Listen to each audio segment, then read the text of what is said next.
Was it tempting to ever get to a point to use Chase last season?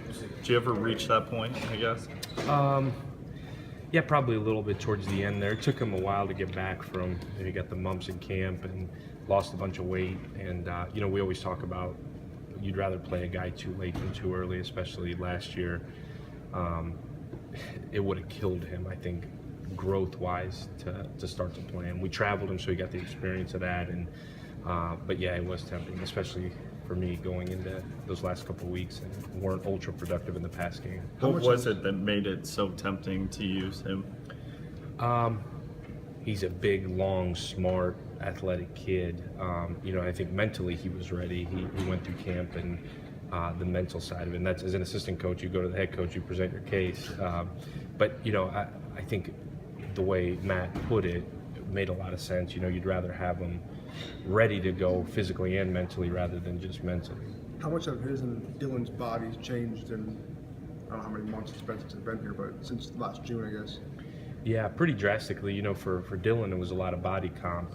And both those kids are basketball players, so they played, stayed competitive and played. And then Chase ran track through javelin all spring, and Dylan was playing baseball. So those guys came in relatively good shape, but for Dylan it was mainly body composition. For Chase, it's been mostly gaining weight, but drastically. A year with Rudy will make a big difference. How much does Chase open up the offense, his versatility?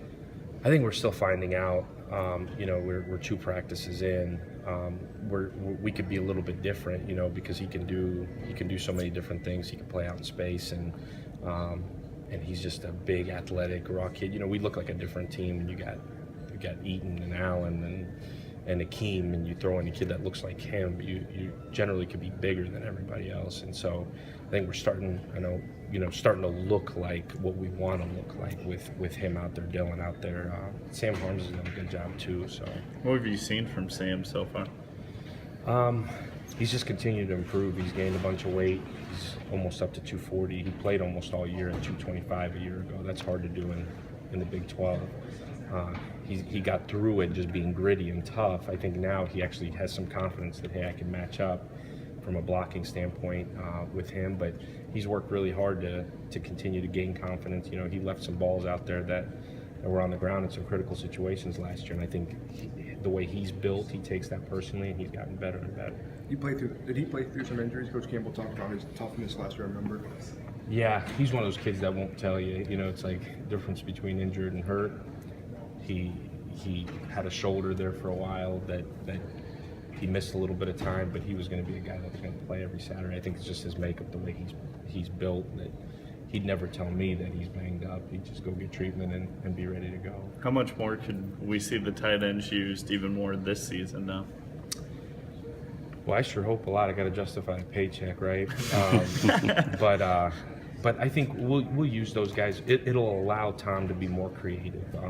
I think not that we were conservative by any stretch last year. I think we ended up going to 4 wide a lot, especially in obvious passing situations.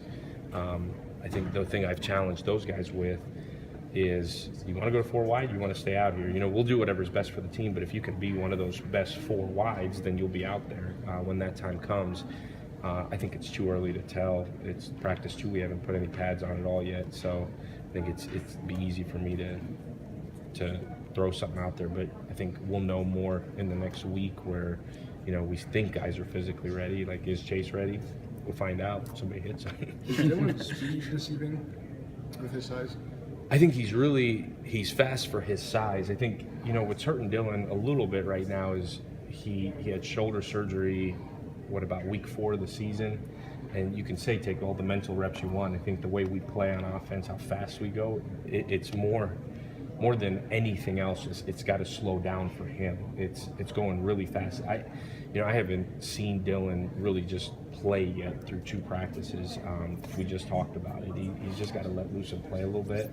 But yeah, I think he's probably really fast for his size. It'll be interesting to see what game speed's like. I think that, I don't know what he runs in a 40, but I watch film. He looks faster than you would probably assume. I think as he settles into a role, as we figure it out, he's got to be able to block on the ball for us and set edges and be an intermediate route runner where if we think he's going to run by a safety, that'd probably be crazy. What are you expecting for the tight ends to really, get out of the next 13 practices? One, we got to figure out who is going to be in a rotation of some sort, or as close as we can to a rotation. Two, we got to really figure out what each guy can do, and then that'll give Tom the ability to put him in situations to be successful. My hope is we leave camp with 4 guys that we know can be in a rotation, could be in a situational package type deal. I'm excited to see Sam Buckner. We haven't had any pads on, like he's just salivating over there waiting to put some pads on. So hopefully a complete group.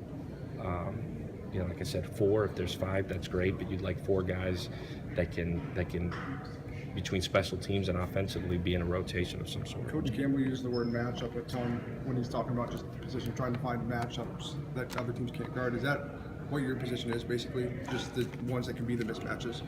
I think it's a week-to-week deal. The way we game plan, you try to find the weak link and attack them every way imaginable. I think through the guys that are here, and then through 2 recruiting classes, that's what we've tried to create.